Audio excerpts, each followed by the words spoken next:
전도서 강의 15번째 시간입니다. 지난 시간에 권력의 사슬이라고 하는 명제 아래서는 절대로 인생이 이 가난함 그리고 정의와 공의의 문제를 해결할 수 없다. 무엇보다도 왕이 자신의 토지에서 나는 소산으로 만족하면서 권력의 사슬 대신에 모든 백성들을 땅에서 나는 소산으로 먹이게 하는 통치 행위에 전념하게 될 때 그제서야 하나님의 정의와 공의가 세워질 수 있다. 이렇게 여러분들에게 제가 말씀을 드리면서 권력자들, 특별히 왕에게 탐욕으로부터 자유할 것을 자신의 경험을 통해서 전도자인 솔로몬이 경고하는 것을 우리가 생각해 보았습니다. 오늘은 그 탐욕의 구체적인 대상인 재물이 과연 어떤 의미가 있는 거냐, 우리에게 물질이라고 하는 것은 어떻게 사용하여야 그 사용함에서 나오는 행복을 누릴 수 있는 거냐라고 하는 것을 생각해 보게 될 거예요. 사실은 전도자가 이미 앞장에서 2장에서 우리에게 재물은 무익하다, 헛되다 이런 이야기를 한 적이 있어요. 너무 길기 때문에 2장 7절과 8절 11절만 한번 읽어보려고 그래요. 기억을 상기하는 의미에서 한번 읽어보겠습니다. 시작. 남녀노비들을 사기도 하였고 나를 위하여 집에서 종들을 낳기도 하였으며 나보다 먼저 예루살렘에 있던 모든 자들보다도 내가 소와 양떼의 소유를 더 많이 가졌으며 은, 금과 왕들이 소유한 보배와 여러 지방의 보배를 나를 위하여 쌓고 또 노래하는 남녀들과 인생들이 기뻐하는 처첩들을 많이 두었노라. 그 후에 내가 생각해 본즉 내 손으로 한 모든 일과 내가 수고한 모든 것이 다 헛되어 바람을 잡는 것이며 해 아래에서 무익한 것이로다. 아멘. 아멘. 살아본 사람의 인생 결론이 어떤 거냐면 그렇게 많은 것을 소유해보고 마음에 원하는 것 마음껏 다 행해보고 누려봤지만 무익하고 또 바람을 잡는 것이고 헤벨 아시죠? 헛된 것이다 이렇게 이야기를 했었어요. 그런데 오늘은 이보다 더 재물에 대하여 훨씬 부정적인 이야기를 전도자가 우리에게 들려주고 있습니다. 재물이 사람에게 진정한 만족을 가져다 주지 못하는 것은 물론이거니와 오히려 가지고 있는 사람에게, 재물의 주인에게 해를 끼친다고까지 그렇게 우리가 읽은 본문이 이야기하고 있어요. 먼저 전도자가 의문을 제기하는 것, 질문을 우리에게 던지는 것이 있습니다. 어떤 것이냐면 절대로 물질을 대상으로 살아가는 사람은 그 물질에 만족을 누리지 못한다는 거예요. 우리가 10절 말씀 띄워놔 주시면 은을 사랑하는 자는 이게 중요해요. 소유한 자가 아닙니다. 사랑하는 것이 문제예요. 여러분, 소유와 사랑하는 것은 다릅니다. 소유하고 그것을 다스리는 자는 진정한 돈의 주인이지만 돈 자체를 사랑하는 것에 대하여 전도자가 경고하고 있다는 것을 아셔야 돼요. 그래서 은을 사랑하는 자는 절대로 만족을 얻을 수 없다는 것입니다. 풍요를 사랑하는 자도 소득으로 만족하지 못한다는 거예요. 그러니까 은과 풍요가 헛되도다. 왜 그러냐면, 왜 헛된 거냐면 사람에게 진정한 만족, 행복을, 평안을 주는 것이 아니기 때문이라는 것입니다. 부라고 하는 것은 결코 만족될 수 없다. 오히려 인간의 욕심을 증가시키는 속성만 있을 뿐이다. 이렇게 해석할 수 있겠네요. 그래서 부가 아무리 많이 축적되더라도 그것을 인하여 만족하는 것이 아니라 조금만 더를 외치다가 결국은 불만족 가운데서 생을 마감하게 된다는 것입니다. 옛날에 설교집 가운데서 한번 읽은 글이 있어요. 강철왕 카네기에게 기자가 물어봤답니다. 얼마나 더 가져야 당신이 만족을 하겠습니까? 이렇게 얘기하니까 조금만 더요. 이렇게 대답을 했다는 거예요. 그러니까 인생이 다시 말씀을 드리지만 돈 자체를 사랑하고 부귀에 풍요를 사랑하는 사람에게 만족은 있을 수 없다라는 것이 하나님의 말씀이 진리 아닙니까? 진리죠. 그래서 오늘 이 시간에 첫 번째, 사랑하는 성도 여러분들과 제가 우리 자신을 생각해 봐야 돼요. 나는 돈을 소유한 자인가? 돈을 사랑하는 자인가? 여러분, 이거 분명히 구분할 수 있어야 되는 것입니다. 그러함에도 불구하고 우리가 전도서를 미리 다 이렇게 통으로 묶어서 말씀을 드리면 이 말씀이 물질의, 돈의 무용론을 얘기하는 것이 아니라는 것을 아셔야 돼요. 전도자는 돈과 부유함에 대해서 부정적으로만 이야기하는 것이 아니라 그것의 유용성도 이야기하고 있습니다. 그러니까 다시 말씀을 거듭 오늘 이 이야기가 반복될 터인데요, 사랑하는 성도 여러분들이 돈을 사랑하면 그 돈의 노예가 됩니다. 그러나 돈을 소유하고 다스리고 그 돈을 사용할 줄 알면 하나님 안에서 얼마든지 하나님을 기쁘시게 하는, 그리고 하나님이 우리에게 선물로 주신 행복을 이 땅 가운데서 누릴 수 있다는 거죠. 확인 한번 해보겠습니다. 전도서 10장 19절 말씀 한번 읽어보겠습니다. 시작. 잔치는 희락을 위하여 베푸는 것이요 포도주는 생명을 기쁘게 하는 것이나 돈은 범사에 이용되느니라. 아멘. 여러분, 잔치는 희락에만, 한 가지에만 집중되어 있어요.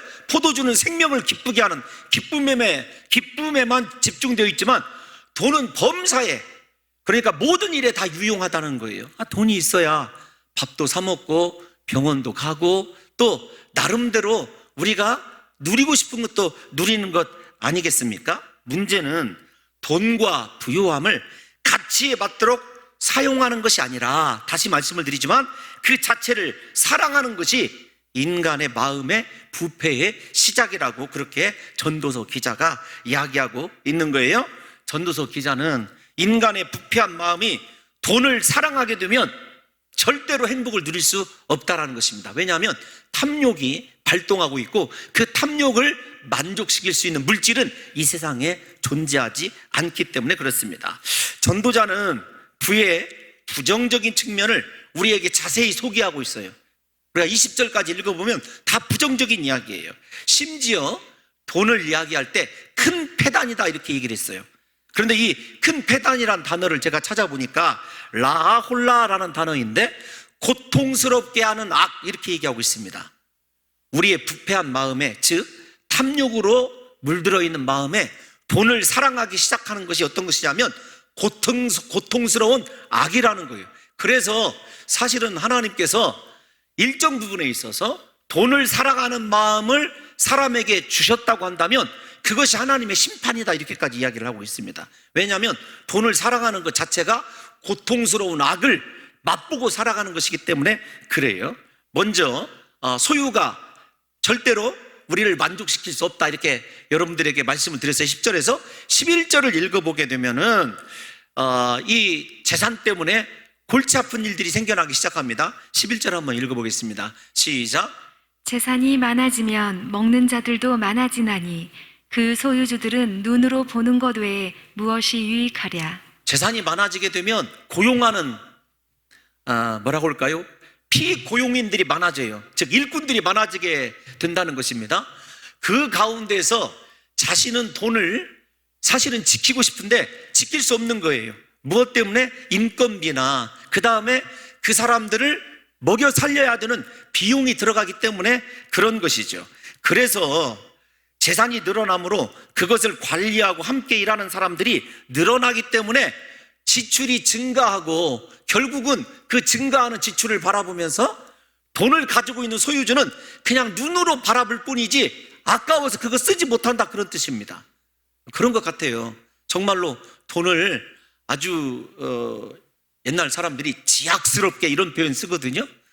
돈을 사랑해서 모아놓은 사람은 못 쓰더라고요. 그 돈 쓰는 사람은 따로 있어요. 우리 사랑하는 어르신들 한번 생각해 보세요. 이 성경 말씀이 틀렸는가? 또 하나, 두 번째로 우리가 부유함 때문에 물질을 많이 가지고 있고 그 물질을 사랑하면 절대로 안식을 누릴 수 없대요. 12절 말씀 한번 읽어보겠습니다. 시작. 노동자는 먹는 것이 많든지 적든지 잠을 달게 자거니와 부자는 그 부유함 때문에 자지 못하느니라. 아멘. 아멘. 노동자는 걱정할 돈이 없어요. 그날 하루 벌어서 하루 잘 먹고 살면 또 내일 되면 내일 일 걱정하면 돼요. 그런데 부자는 그렇지 않다는 거예요. 노동자는 주어지는 환경에서 적게 먹든지 많이 먹든지 하루에 자신의 노동이 끝났으므로 자신이 받은 품삯을 만족하게 여기며 달게 잘 수 있지만, 부자는 증가해가는 재산에 대하여 어떻게 관리하고 또 다른 지출을 어떻게 이루어야 될지를 고민하기 때문에 잠을 이루지 못한다는 거예요. 여러분, 여기까지 설교를 들으면서 나는 잠을 못 자도 좋으니까 돈 때문에 고민 한번 해봤으면 좋겠다, 뭐 여러분 그런 생각 안 드세요? 저는 한번 옛날에 그런 이야기를 들어본 적이 있습니다. 좋은 쪽에서 이야기인지 나쁜 쪽에서 이야기인지는 모르겠지만, 제가 알고 있는 어느 분이 밤새 돈을 세다가 너무 지쳐가지고 돈 주머니를 발로 밀어내면서 아이 그냥 자자, 이렇게 했다는 사람 제가 들어본 적이 있어요. 실제적으로 얼마나 돈이 많으면 그러겠습니까? 중요한 것은 어떤 것이냐면, 이 사람이 재산이 그렇게 많아지면 만족할 수 없기 때문에 두 가지 모순된 고민을 하는 거예요. 어떻게 하면 이 돈을 지킬 것인가, 또 전체적인 전도서의 맥락을 보게 되면 어떻게 하면 조금 더 증가시킬 것인가, 두 가지를 고민한다는 거예요.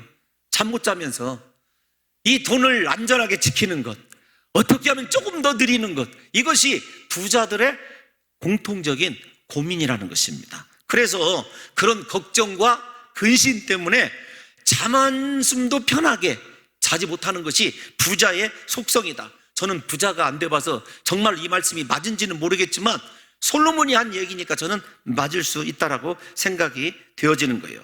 그래서 우리가 볼 때 아무 걱정 없어 보이는 부자들도 사실은 그 돈 때문에 노예가 돼서 말씀드린 대로 평안한 단잠 한 번 못 자고 고민하고 스트레스 받고 있다는 것을 우리 사랑하는 성도 여러분들이 믿거나 말거나 나도 좀 그래봤으면 좋겠다라고 생각하는 마음을 제가 충분히 이해는 합니다만, 하나님의 말씀 쪽에 입각해서 그렇게 이해하셨으면 좋겠어요. 우리가 오래된 이야기입니다. 오래된 글 중에 이런 글 들어보셨을 거예요.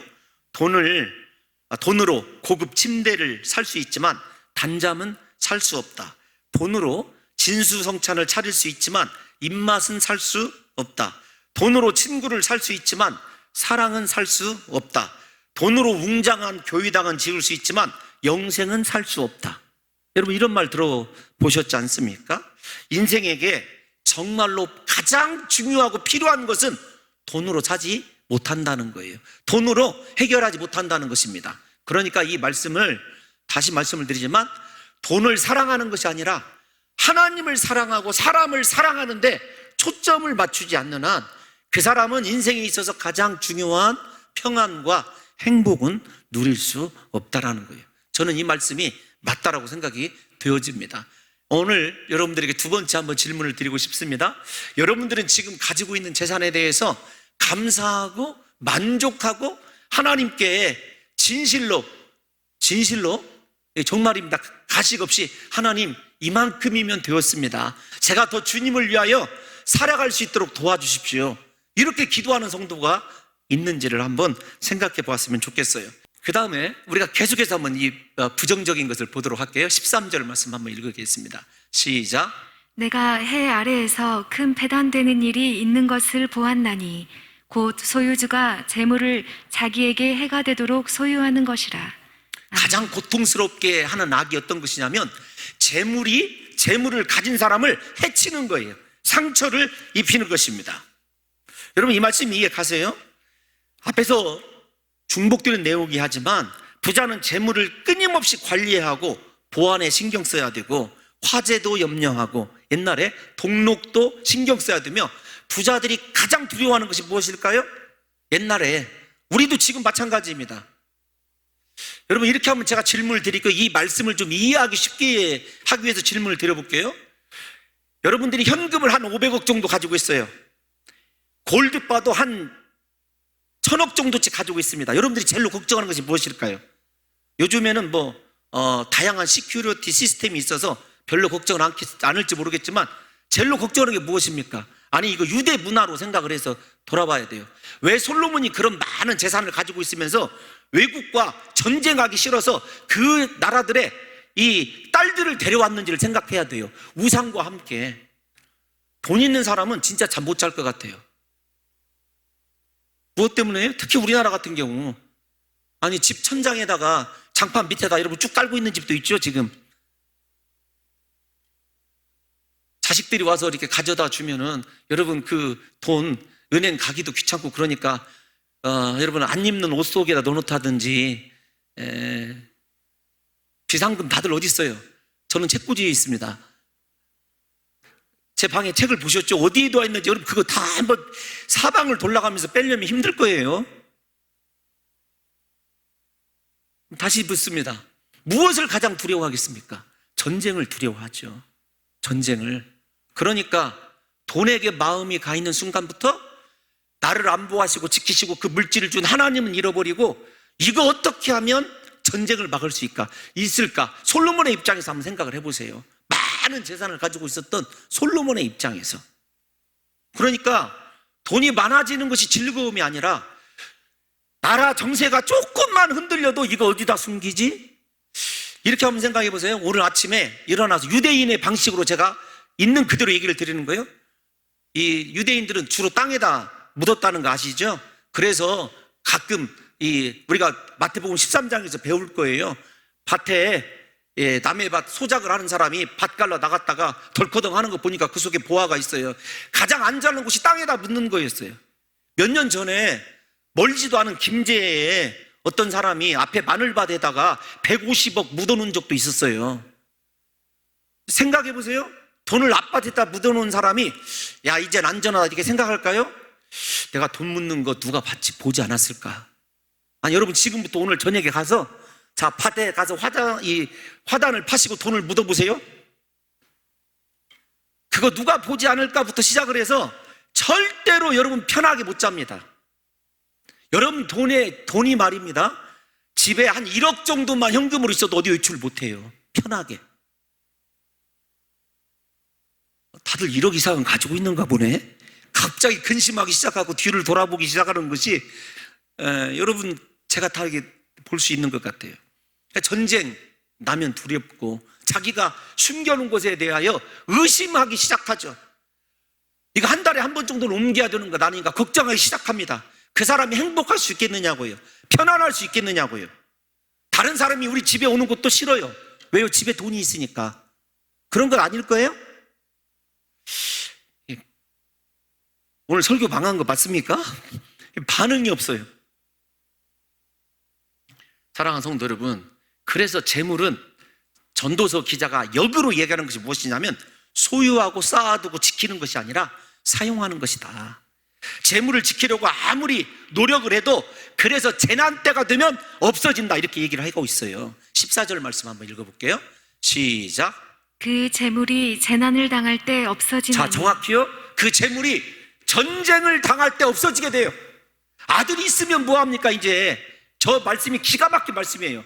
이 사람이 여러분 돈이 있었어요. 돈은 있었는데 아들이 없었어요. 물려줄 아들이. 그래서 소원을 했습니다. 하나님 나에게 아들 한 개만 주시면 진짜 감사할게요. 아들을 주었어요. 그래서 이제 돈을도 있고 아들도 생겨나서 물려줄 수 있게 되었는데 전쟁이 일어나 버렸네. 재난이 일어나 버렸어요. 그 돈 싹 빼앗기고 나니까 이제 아들이 있으면 뭐 하는 거냐 이거예요. 물려줄 재산이 없는데. 인생이 그런 거예요. 돈으로도 그다음에 내가 가지고 있는 조건으로도 인생은 절대로 하나님 밖에 있으면 만족과 평안을 얻을 수 없다라고 하는 것이 전도서 기자의 강력한 주장인 것입니다.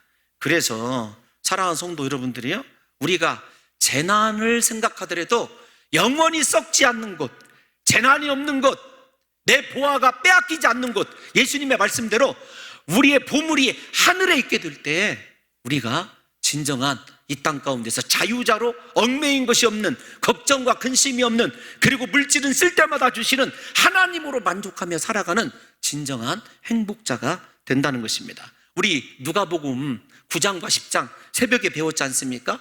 예수님께서 전도자들에게 절대로 두벌 옷도, 전대도, 지팡이도, 돈도 가지고 가지 말라고 그랬어요.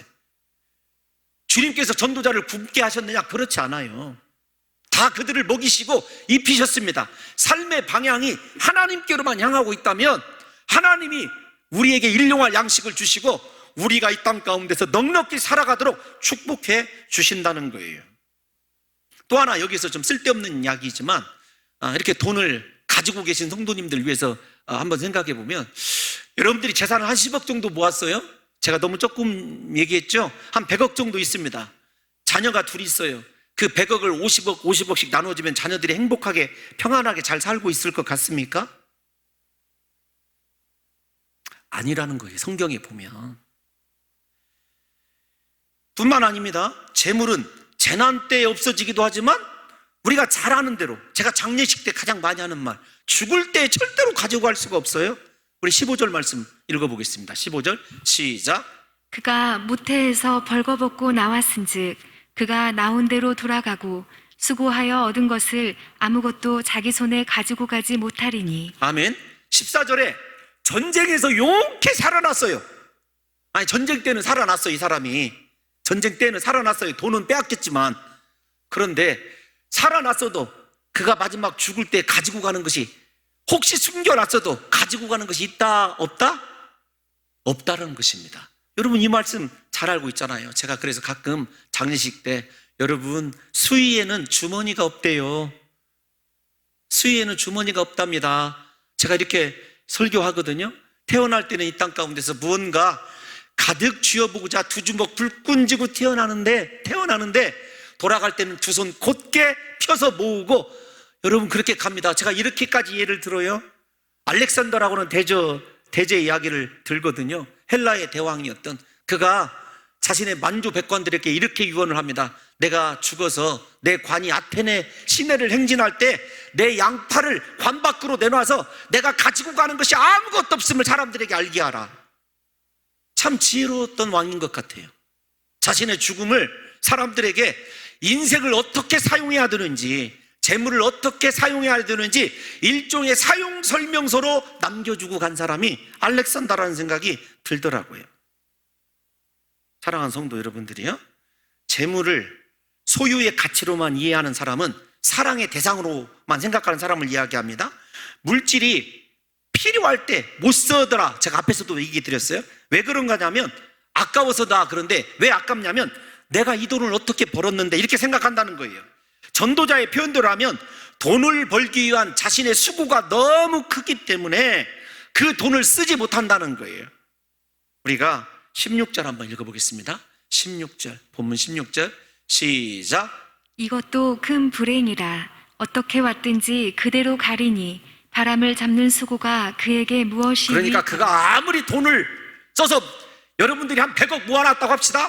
하나님은 뭐라고 얘기하냐면 그 사람 100억 모았네, 그것이 아니라 바람을 잡는 헛수고했다.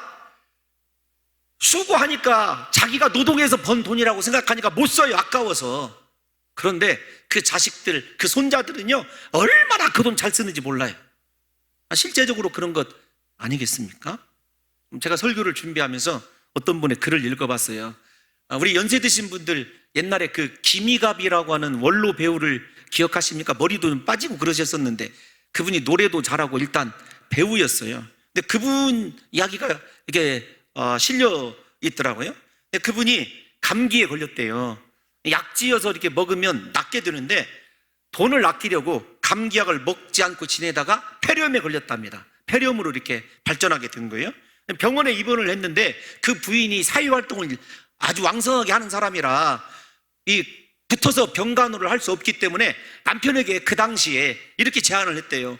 여보, 하루에 2만 원이면 요즘 말로 하면 뭐라고 얘기해야 되죠? 간병인을 쓸 수 있으니까 2만 원에 간병인을 씁시다. 이렇게 얘기하니까, 아니, 그 아까운 돈을 무엇하러 2만 원을 드리냐고, 자기가 있으면 된다고 그랬는데, 그가 이게 폐렴에 걸려서 가래가 걸렸다고 그랬잖아요. 가래가 이렇게 기도를 막아가고 죽었어요. 이 가래 때문에 쾌쾌 걸 때 뒤에서 등 한 번만 두드려줬으면 살아날 수 있었다는 거예요. 그러니까 2만 원 아끼려다가 그 사람이 죽은 거예요.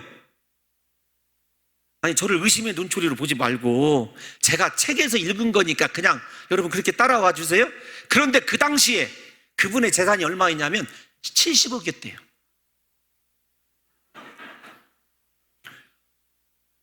억소리 나는 거 처음 들었어요, 저도. 30년 전에, 30년도 더딘 전에 70억 재산이었대요.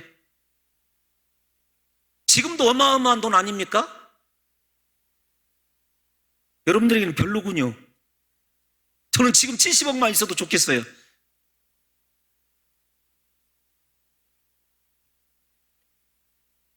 왜 그럴까요? 돈을 사랑하기 때문에, 자기가 어떻게 고생해서 벌었다라고 하는 생각 때문에, 돈이 하나님이 주신 것이 아니라 자기 수고로 벌었다고 생각하는 사람은 그래서 절대로 아까워서 못 쓴다는 거예요. 만일 우리 사랑하는 성도 여러분들과 제가 이런 물질의 관을 가지고 있다면 바꿔야 됩니다.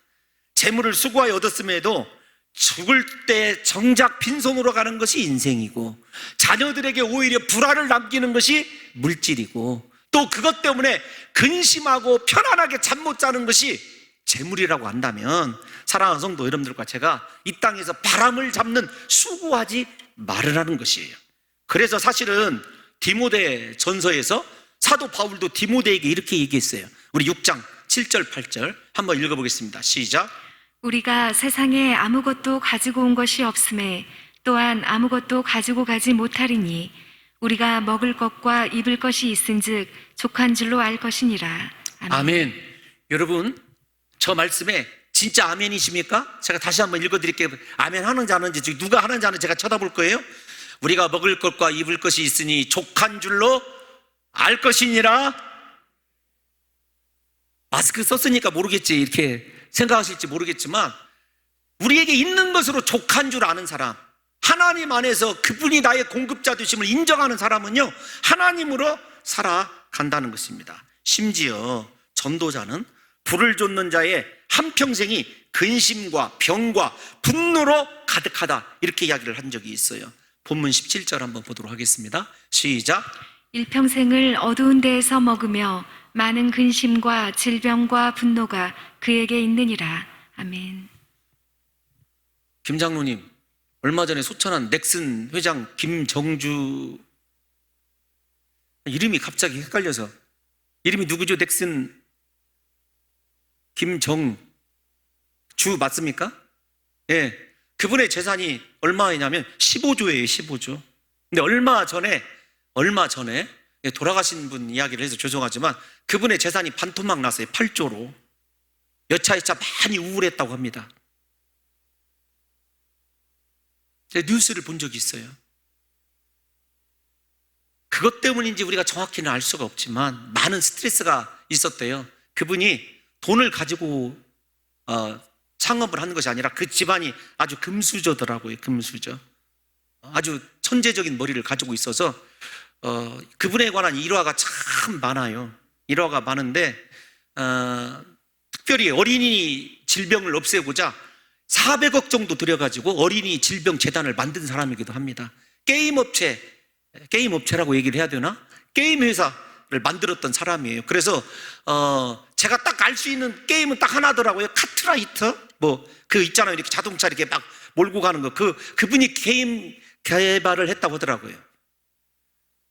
근데 불과 6천만 원으로 시작해서 우리나라에서 두 번째로 재산이 많은 사람으로 포브스지에 여러분 등재되어 있는 사람이에요. 이건희 씨 다음으로. 그 부자가 얼마나 검소하게 살아가는지 몰라요. 유명한 일화가 있습니다. 제가 설교 시간이 길어져서 이야기할 수는 없지만, 어떤 유명한 방송인이 자기 아들과 그 사람의 딸이 같은 유치원에 다녀서 친해져가지고 하와이로 놀러 갔을 때, 유명한 이 방송인이 그 사람이 그분인 줄 모르고 돈 같은 거 가지고 얘기하고 그랬다가 나중에 큰 창피당했다고 하는 그런 유명한 일화도 있습니다. 나중에 방송에서 그분이 사과를 했어요. 근데 하도 검소하고 쪼탈해서 그렇게 큰 부자인지 몰랐다라는 거예요. 근데 여러분, 제가 왜 그분의 이야기를 읽어보면 17절 말씀, 본문 17절 다시 한번 보세요. 그분의 이야기를 들으면서 제가 17절 말씀이 딱 생각이 나더라고요. 아니, 17절 말씀을 읽는데 그분 이야기가 생각이 나는 거예요. 돈이 많으면 무엇입니까? 어두운 데서 우울증, 스트레스, 그 다음에 자기를 사랑했던 사람들이, 함께 창업했던 사람들이 다 떠나버리고 배신하는 가운데서 분노하고, 여러분 질병을 앓았던 것을 한번 생각해 보십시오. 제가 설교 가운데서 고인을 여러분 이야기하는 것이 썩 아름다운 예는 아니라고 생각이 되어지지만, 돈을 가지고 있는 사람들이 얼마나 공허하고 영적으로 우울증에 시달리고 힘들어하는지 여러분들이 한번 지켜보시면 알아요. 그러니까 물질이 우리에게 꼭 복은 아니라는 거예요. 심지어 뭐라고요? 분노의 원인이고 질병의 근원이고, 우리가 어두운 데서 밝은 데서 아닙니다. 돈을 가지고 있는 사람은요, 오히려 더 은밀하고 어두운 데서 자신의 삶을 누리고 살아가지 못해요. 그러므로 재물과 부요와 모든 분복은 하나님의 선물임을 자각하는 것이 중요합니다. 먼저 거꾸로 갈게요. 본문 19절 말씀 한번 읽어볼게요. 19절 시작. 또한 어떤 사람에게든지 하나님이 재물과 부요를 그에게 주사 능히 누리게 하시며 제 몫을 받아 수고함으로 즐거워하게 하신 것은 하나님의 선물이라. 잠깐만 띄워놔 주셔야 됩니다. 저 말씀을 제대로 이해하면 이런 것이에요. 어떤 사람들에게든지 하나님이 재물과 부유를 주신다는 말은, 돈과 부유를 주시는 분은 하나님이라는 말이에요. 누구에게든지. 그러니까 자신의 힘으로 얻는 것이 아니에요. 돈은 누가 주는 거라고요? 여러분 한 번만 따라서 하겠습니다. 하나님, 나에게도 주세요. 양심이 있어야지.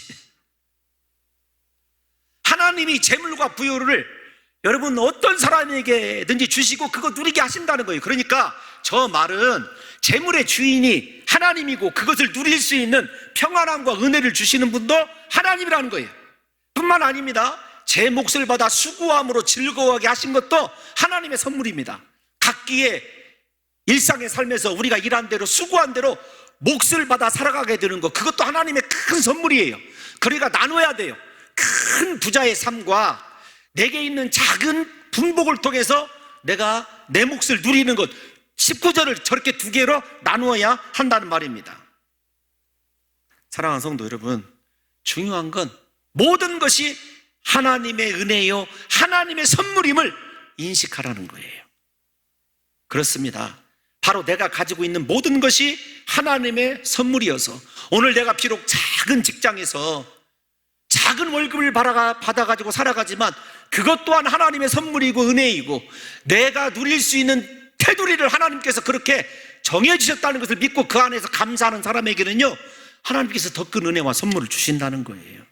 지금 감사하지 못하고 지금 늘 원망하고 불평하는데, 여러분 생각해 보세요. 남들에게 없는 건강이 있잖아요. 그래도 월급은 작지만 남들에게 있지 않는 직장이 있고, 여러분 어여쁜 마누라가 있고 귀여운 자식들이 있고 함께 오손도손 살아갈 수 있으면 그 안에서 감사하고 이것을 주신 하나님께 은혜와 영광을 올려드리는 삶을 살 때 하나님께서 부도 재물도 누리게 하시는 은혜와 능력을 주신다는 거예요. 그래서 여러분 이렇게 권면하고 싶어요. 돈을 위해서가 아니라 삶 자체, 하나님의 자녀로 살아가는 그 삶 자체 때문에 성실하게 살아가야 한다는 것입니다. 거꾸로 한다고 그랬으니까 18절 말씀 한번 읽어보겠습니다. 시작.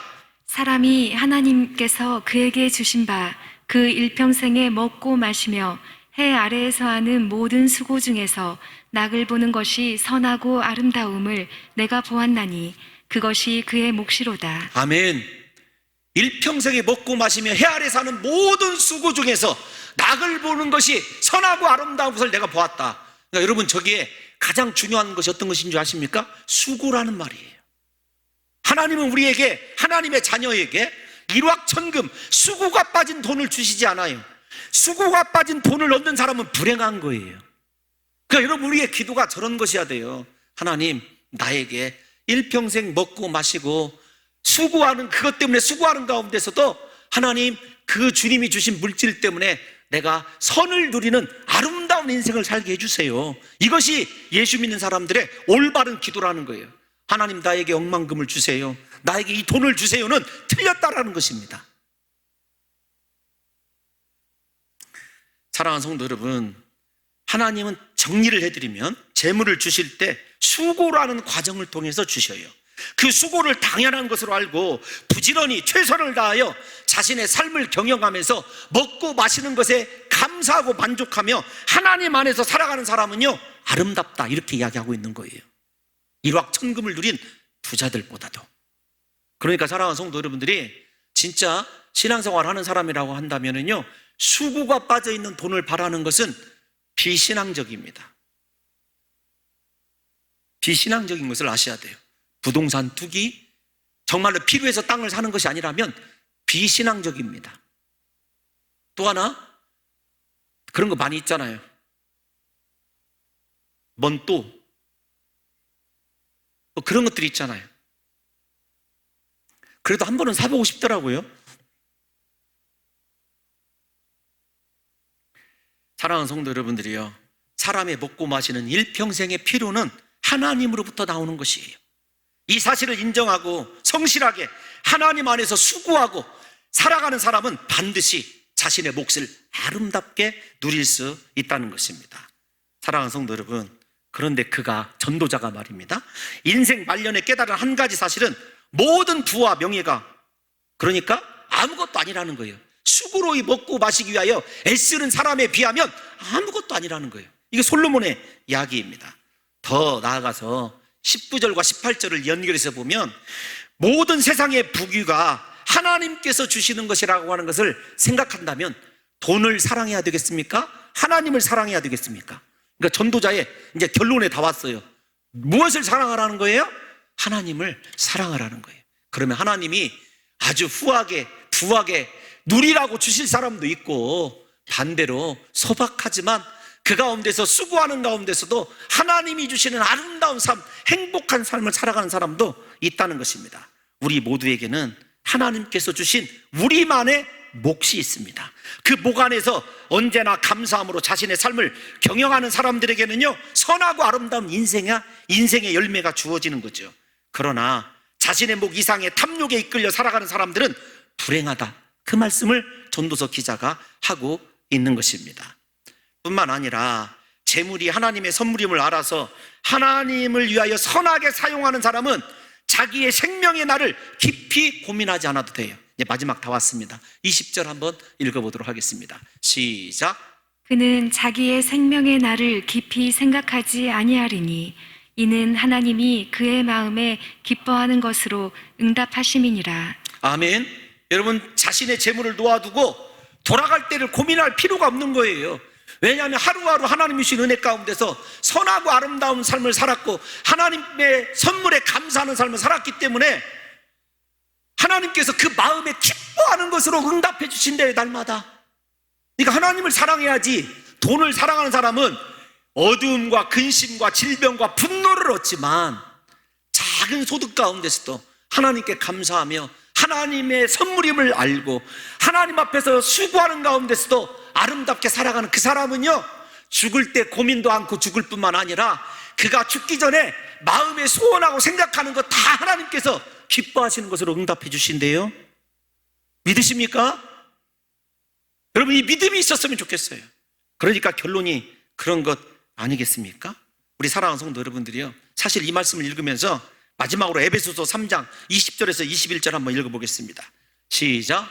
우리 가운데서 역사하시는 능력대로 우리가 구하거나 생각하는 모든 것에 더 넘치도록 능히 하실 이에게 교회 안에서와 그리스도 예수 안에서 영광이 대대로 영원 무궁하기를 원하노라. 아멘. 하나님은요, 우리가 생각하는 것보다 기도하는 것보다 더 크고 놀라운 것으로 채워주실 수 있는 하나님이에요. 그래서 물질을 사랑하지 말고, 솔로몬의 이야기는 누구를 사랑하라는 거예요?